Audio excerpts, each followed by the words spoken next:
En attendant, d'autres tonnes qui sont également annoncées selon André Mambafouda, le ministre de la Santé publique. Dans cette édition également, mort ou vif, la tête de Aboubakar Shekau. C'est une opération coup de poing que vient de lancer le chef d'état-major de l'armée nigériane depuis vendredi dernier. Appelle les soldats à se mobiliser pour ramener le leader de la nébuleuse Boko Haram, mort ou vif. Cette réaction musclée arrive après 2 attentats à Maïdougouri qui ont fait une vingtaine de morts. Mesdames, voilà pour la vitrine du 20h. Une fois de plus, bonsoir et bienvenue à cette édition. On parle justement de la lutte contre le terrorisme et particulièrement Boko Haram. Le Nigeria veut mettre fin à l'existence, entre guillemets, d'Aboubakar Shekau, présenté depuis plusieurs années maintenant comme le leader de Boko Haram. Boko Haram qui a encore frappé dans la localité de Maïdougouri. 2 attentats, une vingtaine de morts enregistrés. Le chef d'état-major ne veut plus entendre parler d'Aboubakar Shekau. À travers un communiqué rendu public, il veut sa tête, mort ou vif. Karine Okomo. 40 jours, c'est le délai dont dispose le major général Ibrahim Ataïrou, commandant de l'opération militaire Lafiadol à Maïdougouri, dans le nord du Nigeria, pour capturer Aboubakar Shekau, leader de la secte terroriste Boko Haram. Dans un communiqué signé par le général de brigade Sani Kukasheka et paru il y a quelques jours, le chef d'état-major de l'armée nigériane, le lieutenant-général Tuku Buratai, ordonne l'arrestation immédiate d'Aboubakar Shekau, mort ou vif. À cet effet, il invite Ibrahim Ataïrou à user de tout l'arsenal dont dispose son unité pour la réussite de cette importante mission. Par ailleurs, il appelle la population à collaborer avec l'armée pour permettre cette capture. Cet appel, qui marque le ras-le-bol de l'armée nigériane, intervient après une semaine particulièrement violente à Maïdougouri, où 2 attentats perpétrés par le groupe terroriste Boko Haram ont coûté la vie à une vingtaine de personnes. Plusieurs fois, des rumeurs faisant état de la mort de Shekau ont fait le tour des médias. Pourtant, ce dernier continue d'apparaître dans des vidéos pour démentir ces rumeurs. Malgré les raids de l'armée nigériane ayant servi à éliminer plusieurs membres du groupe, les principaux responsables sont en cavale. Rappelons que Aboubakar Shekau a pris les rênes de cette organisation en 2009 et à ce jour, le nord-est du Nigeria a déjà enregistré plus de 15 000 morts et plus d'1,5 million de déplacés.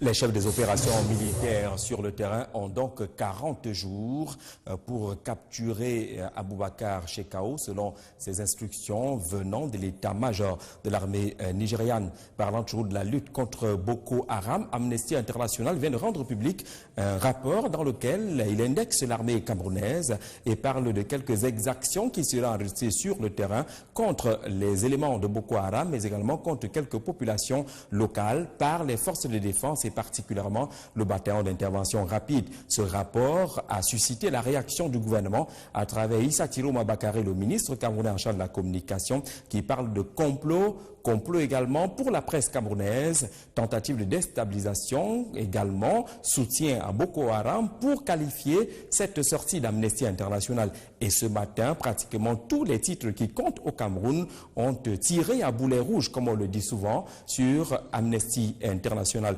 Revue de ces titres avec Michel Sirel-Chungi.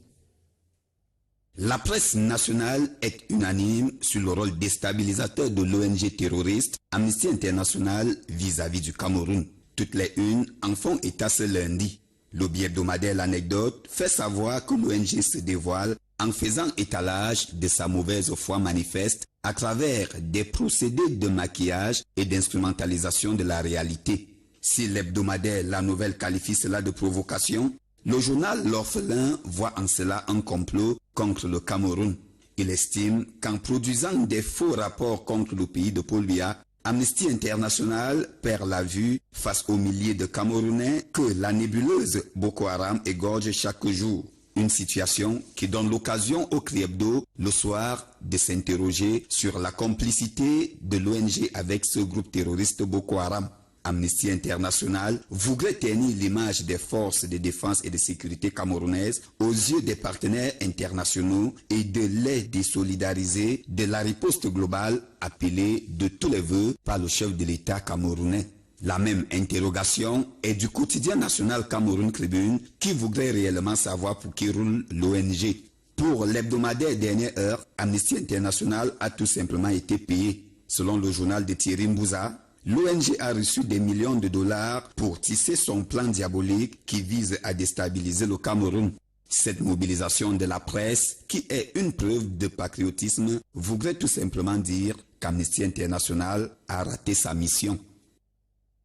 Et du coup, on évoque la possibilité d'une action en justice contre Amnesty International. Beaucoup de Camerounais évoquent cette possibilité et encouragent ailleurs le gouvernement à aller plus loin que les condamnations et les dénonciations telles que faites par Issa Tiroma Bakari en ouvrant les voies judiciaires. À Douala, par exemple, les hommes de droit ont essayé d'évoquer cet aspect dans cet élément réalisé par Marie Aligui.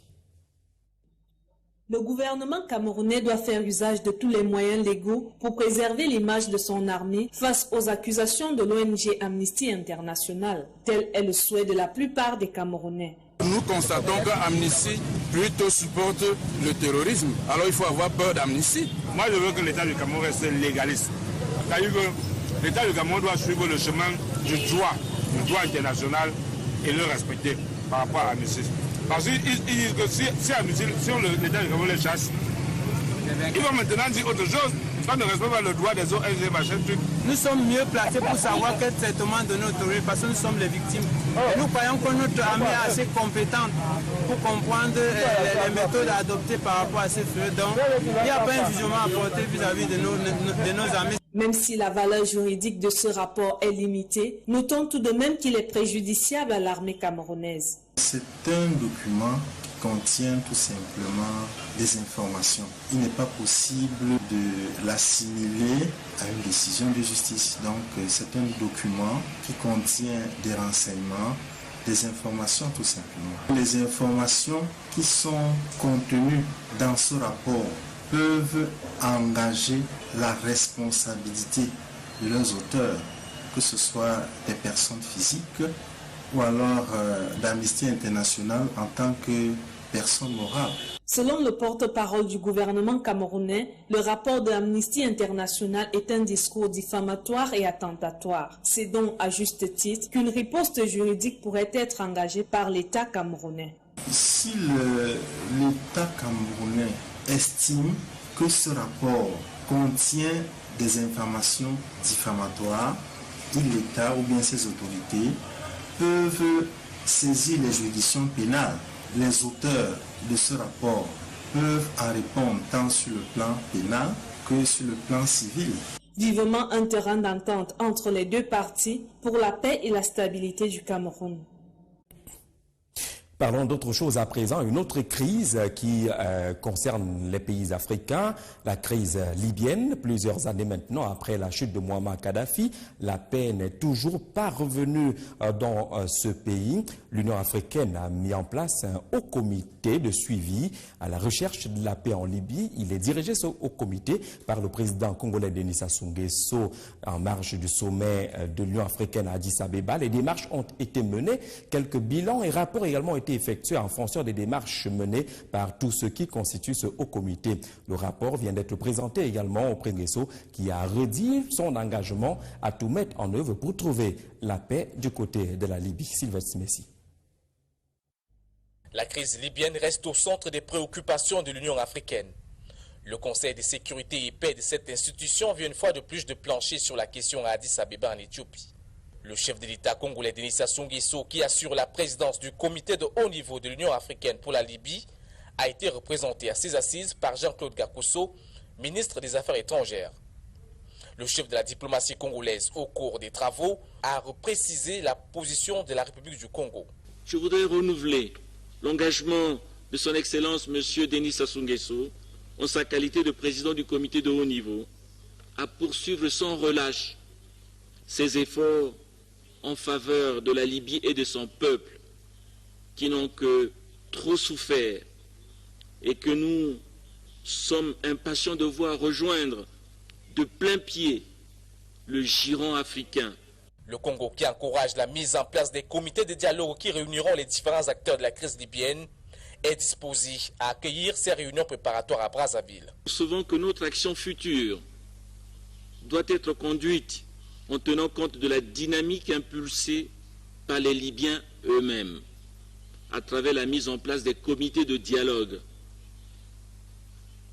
Dialogue dont nous suggérons que toutes les phases aient lieu au siège de notre organisation continentale, c'est-à-dire ici même à Addis Abeba. Pour ce faire, un calendrier devrait être soumis, sans plus tarder, aux différentes parties libyennes. Pour sa part, la République du Congo est dès à présent disposée à abriter les réunions du comité préparatoire, lequel comité devrait être mis sur pied également sans délai, en tout cas au plus tard début septembre. À la tête du comité de haut niveau pour la Libye depuis novembre 2016, le chef de l'État congolais ne cesse de multiplier les initiatives visant le retour de la paix en Libye. Au Congo, on parle justement de ces élections locales et législatives. Le premier tour s'est achevé. C'est également le début de la campagne électorale pour ce qui est du second tour. Mais les résultats du premier tour donnent un avantage sérieux au PCT, le Parti congolais du travail et ses alliés, qui comptent sensiblement déjà 80 élus, sûrs justement d'une certaine majorité à la nouvelle Assemblée nationale du Congo. Retour sur ces premiers résultats, les tendances et la configuration annoncée du Parlement congolais dans cet élément de Pascal Ngandiaï. C'est ici où siégeront les futurs députés du Congo qui sont pour certains déjà connus. Les résultats définitifs du premier tour des élections législatives du 16 juillet dernier ont été rendus publics à Brazzaville par le ministre de l'Intérieur Raymond Zéphirin Mboulou. Sur les 711 candidats en lice qui se sont affrontés pour les 151 sièges au premier tour, seuls 93 sont déclarés élus dès le premier tour, parmi eux 6 femmes, tandis que 94 autres sont en ballottage, dont 6 femmes, qui reprennent le chemin des urnes ce dimanche 30 juillet 2017. Le PCT, Parti congolais du travail, le parti du président Denis Sassou Nguesso, tire bien son épingle du jeu, en raflant à lui tout seul 70 sièges dès le premier tour. Et plus d'une vingtaine de candidats PCT sont en ballottage favorable pour le deuxième tour.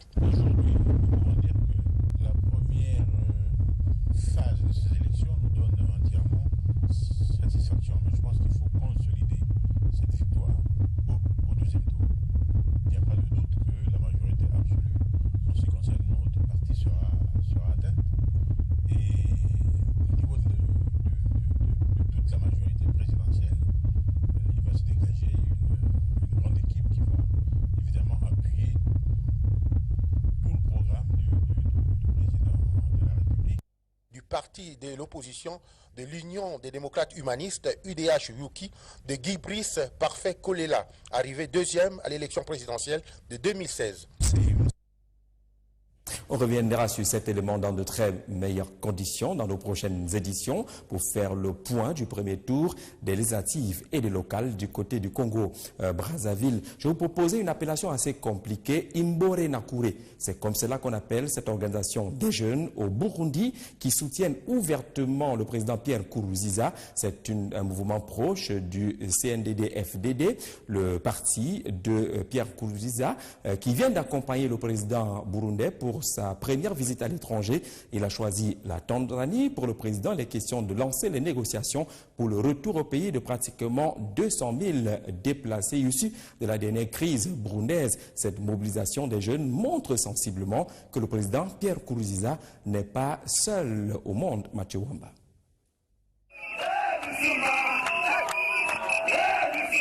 La rue reste toujours chaude à Bujumbura. La jeunesse sympathisante du parti CNDD-FDD au pouvoir a fait vendredi une démonstration de force dans les rues et certains quartiers chauds de Bujumbura. Cette forte mobilisation venait témoigner le soutien de la ministre Imbonerakure inféodée et à la Ligue des jeunes du CNDD-FDD, de Pierre Nkurunziza toujours contesté par l'opposition, et la communauté internationale qui demande toujours le respect des dispositions constitutionnelles et qui excluait un troisième mandat pour le président. Cette manifestation de plus de 5000 personnes visait à démontrer la capacité de mobilisation mais surtout de nuisance de ces groupuscules acquis à son chef dans le quartier populaire de Nyakabiga. En prélude, le président Pierre Nkurunziza s'est rendu en visite pour la première fois à l'étranger en Tanzanie rencontrer son seul soutien et médiateur dans la crise post-électorale, le président John Magufuli, mais surtout son prédécesseur Benjamin Mkapa, fortement opposé à la mise à l'écart de Nkurunziza,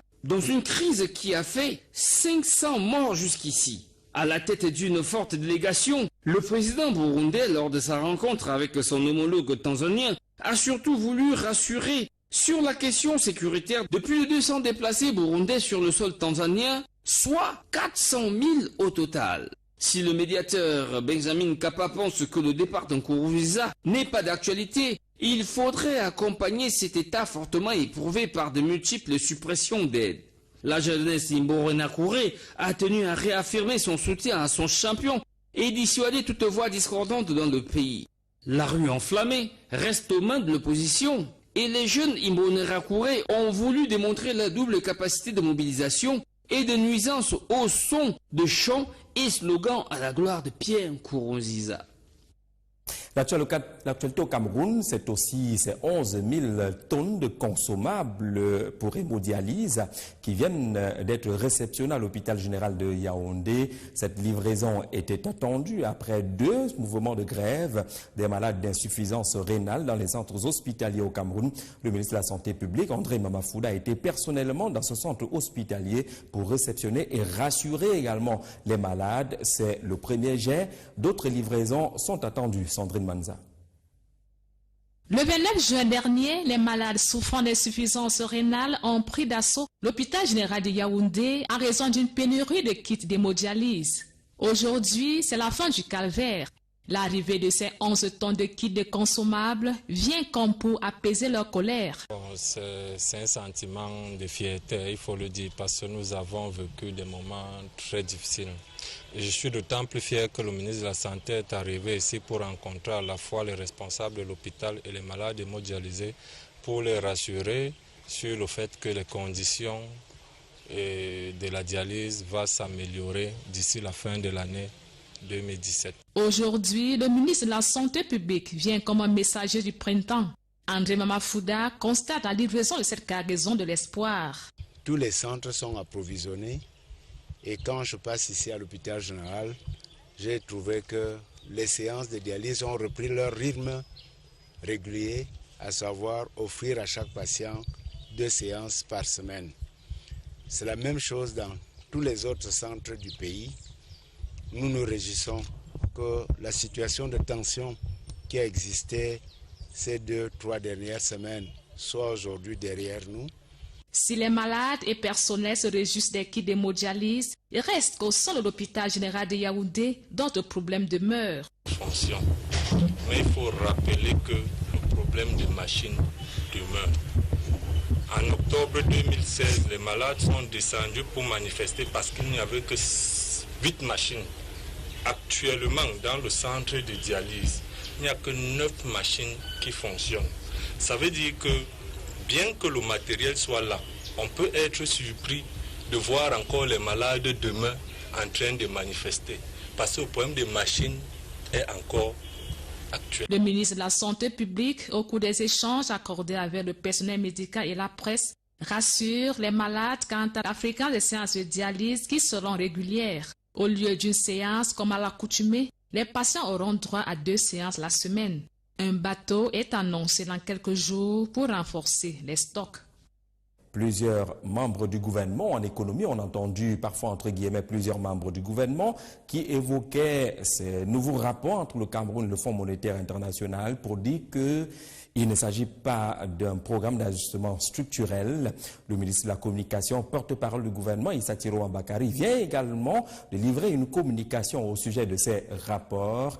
Il ne s'agit pas de passe, qui semble être très douté par les Camerounais.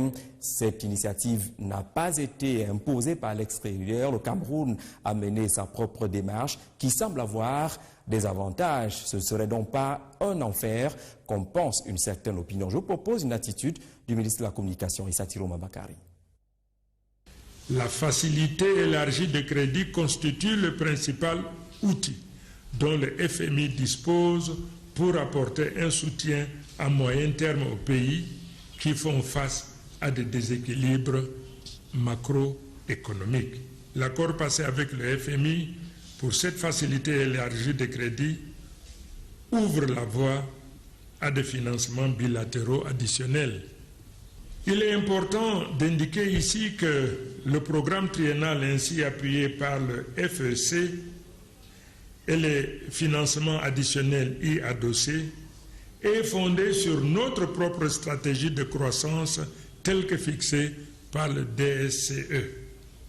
Aucune interférence extérieure n'accompagne la signature d'un accord tel que celui qui vient d'être signé entre le Cameroun et le FMI. Il ne s'agit donc pas, contrairement à ce qu'on a entendu dire ces derniers temps, d'un programme d'ajustement structurel, mais plutôt d'un soutien des partenaires techniques et financiers à la mise en œuvre de la vision gouvernementale en matière de développement économique et social.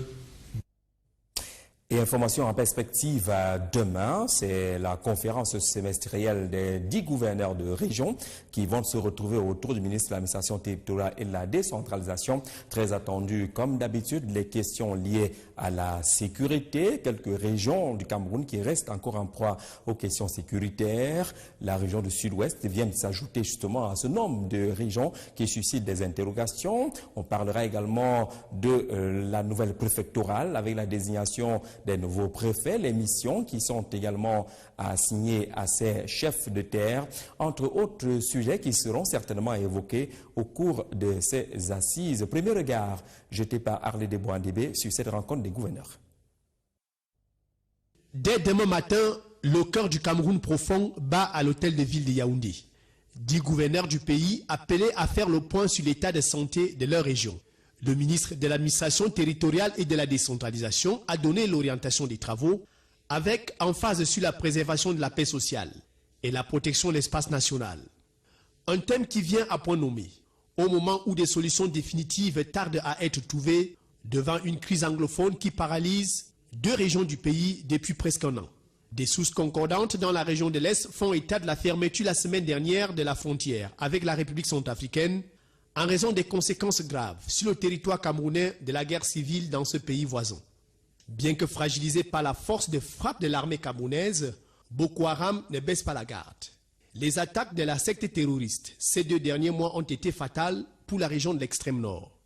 Les travaux de demain sont donc très importants, surtout qu'ils sont marqués par une communication du ministre délégué à la présidence chargé de la Défense, lequel fera l'économie de la loi du 14 décembre 2016 et la problématique de la circulation illicite des armes et munitions, la contrebande douanière et son impact sur l'économie nationale, et les mesures préconisées seront présentées par le ministre des Finances devant les gouverneurs des régions.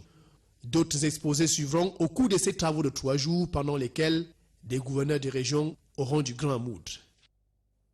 À l'ouverture de cette édition du 20h, on vous invite à reparcourir la presse camerounaise qui a consacré sa grande une à cette riposte contre Amnesty International. Mais pratiquement les mêmes titres ont repris en seconde grande une l'actualité médiatique marquée par l'inauguration vendredi dernier de Vision 4 en République centrafricaine, Vision 4 RCA. La presse camerounaise n'est pas restée indifférente. Elle semble même avoir été séduite par cette initiative du groupe L'Anecdote de Jean-Pierre Amougou Belinga. Que pense, que dit la presse camerounaise? Salamatou Badian. C'est de l'inédit dans les médias privés. Pour le quotidien bilingue national Cameroun Tribune, Vision 4 RCA est bel et bien opérationnel. Le quotidien a consacré la centrale du journal au temps fort de ce gros déploiement médiatique en images comme en paroles. Notamment la remise des décorations au promoteur Jean-Pierre Amougou Belinga, qui a été fait officier de l'Ordre national de la reconnaissance par le président centrafricain, le professeur Faustin Archange Touadéra, la présentation d'un cahier de charges précis, investissement s'élevant à près d'1 milliard de francs CFA, avec des équipements des dernières pointes et l'instant protocolaire. À travers cette implantation qui a fait la petite une du journal Repère, ce dernier estime que l'histoire retiendra que la chaîne de télévision Vision 4 est le premier média privé à s'installer en République centrafricaine. Toute l'histoire de l'inauguration de Vision 4 RCA présentée sous un grand dossier dans le bi-hebdomadaire La Météo.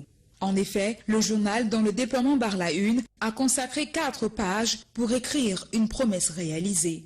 Un exercice auquel s'est livré avec objectivité l'hebdomadaire L'Indépendant Économie, qui parle de la parole à l'acte, du rêve à la réalité, d'une vitalité bilatérale à l'honneur, des retombées d'une coopération sud-sud, d'une ligne éditoriale claire, mais surtout d'un homme visionnaire. Cependant, pour le bio-hebdomadaire L'Anecdote, en son édition spéciale, Jean-Pierre Amougou Belinga, c'est toute une école.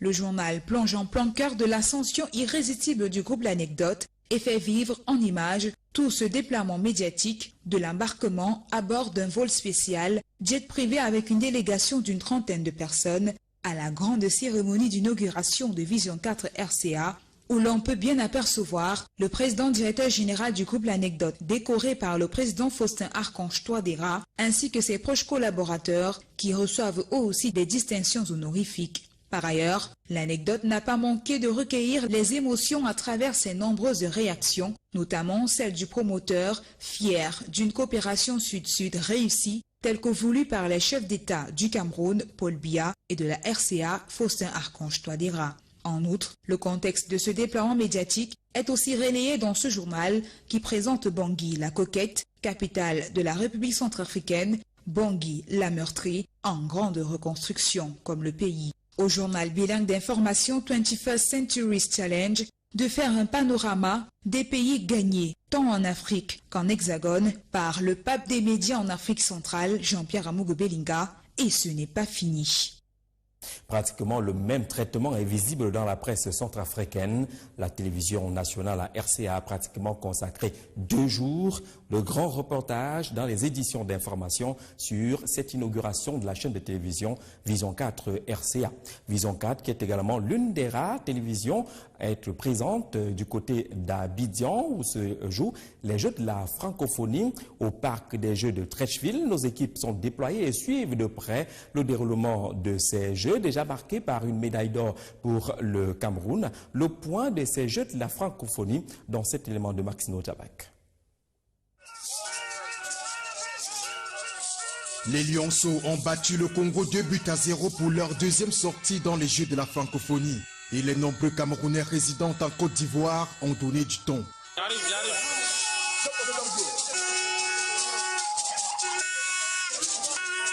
Mais il y a surtout une présence qui ne passe pas inaperçue aux yeux de ces milliers de fans du parc des sports de Treichville. C'est bien sûr celle de la télévision africaine Vision 4. Tout le plaisir est le nôtre de voir notre chaîne Vision 4 en Côte d'Ivoire, de couvrir cet grand événement qu'est les Jeux de la francophonie. Nous disons merci à M. Amougou Belinga pour tout ce qu'il fait pour le Cameroun. C'est une chaîne qui est tellement sollicitée ici en Côte d'Ivoire. C'est ça, nous, on suit le plus. Parce que les gars, vraiment, c'est un excellent travail que vous faites. On aimerait que ça continue comme ça prochainement. Et si peut-être possible, vous pouvez vous baser ici, sur place à Abidjan. Les athlètes de la team Cameroun sont donc loin de se sentir seuls dans cette 8e édition des Jeux de la francophonie. La soirée sur Vision 4, c'est tout à l'heure à 21h, le débat chrétien avec Thomas Béga, la rediffusion de Tour d'Horizon à 22h30. Et puis ce journal, vous allez le retrouver à minuit en rediffusion également. Mesdames et messieurs, merci d'avoir regardé, merci de passer une magnifique soirée sur votre chaîne de télévision. Bonne soirée à tous.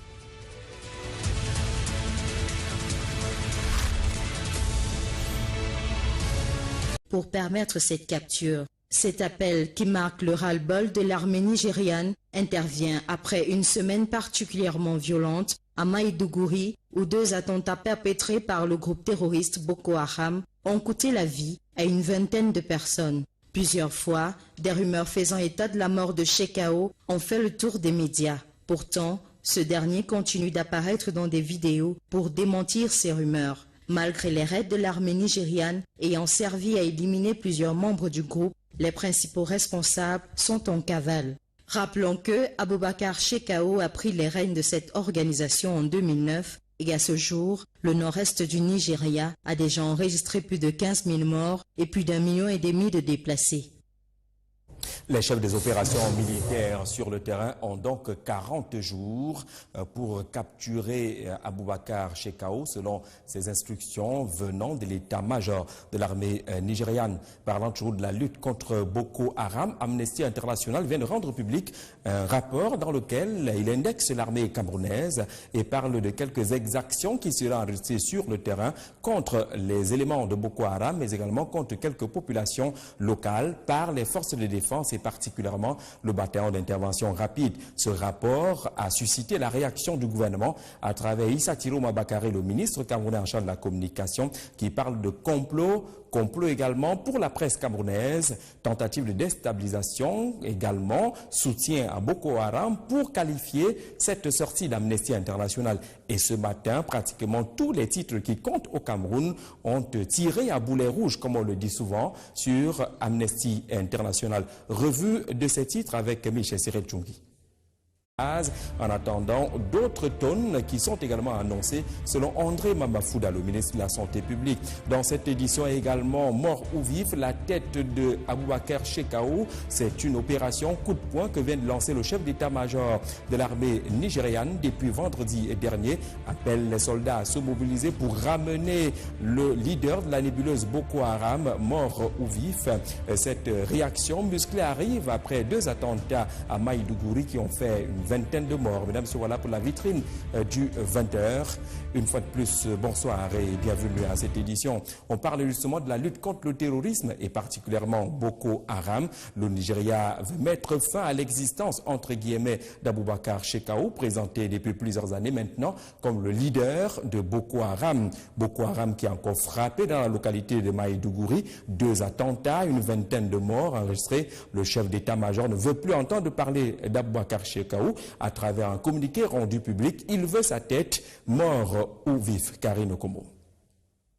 40 jours, c'est le délai dont dispose le major général Ibrahim Ataïrou, commandant de l'opération militaire La Fiadol à Maïdougouri, dans le nord du Nigeria, pour capturer Aboubacar Shekau, leader de la secte terroriste Boko Haram. Dans un communiqué signé par le général de brigade Sani Kukasheka et paru il y a quelques jours, le chef d'état-major de l'armée nigériane, le lieutenant-général Tuku Buratai, ordonne l'arrestation immédiate d'Aboubacar Shekau, mort ou vif. À cet effet, il invite Ibrahim Ataïrou à user de tout l'arsenal dont dispose son unité pour la réussite de cette importante mission.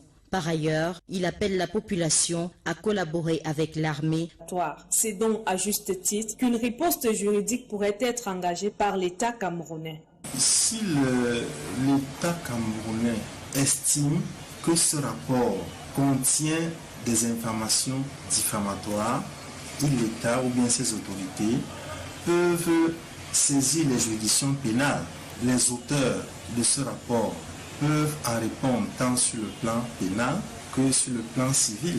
Vivement un terrain d'entente entre les 2 parties pour la paix et la stabilité du Cameroun.